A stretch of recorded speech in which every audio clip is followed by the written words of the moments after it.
In today's video, I'm going to teach you how to fix the VidIQ extension not working on YouTube. Now, if you're experiencing issues with your VidIQ extension, it can be frustrating, especially when you're trying to optimize your videos or analyze your YouTube data. But don't worry, I'm here to guide you through a few simple steps to help you get it back up and running smoothly. First things first, the simplest and often most effective solution is to refresh your YouTube tab. Yes, sometimes it's as easy as that.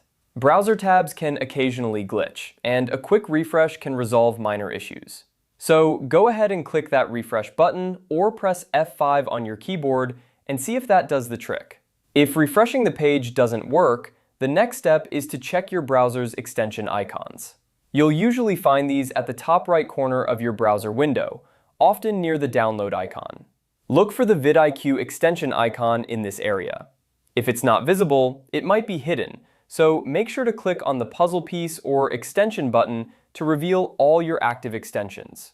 Once you've located the VidIQ extension icon, click on it, and you should see an option represented by 3 dots or a settings menu. Clicking on these dots will give you access to further options for managing the extension. The next step is to remove the extension from Chrome. It sounds drastic, but sometimes extensions need a fresh start to function correctly. To do this, simply click on Remove from Chrome. A prompt will likely appear asking you to confirm your action. Go ahead and confirm it. Once the extension is removed, the next thing you'll want to do is reinstall it. Head over to the Chrome Web Store, search for VidIQ, and add it back to your browser. This step essentially resets the extension, which can resolve any underlying issues that were causing it not to work. After you've reinstalled the VidIQ extension, make sure to relaunch your YouTube page.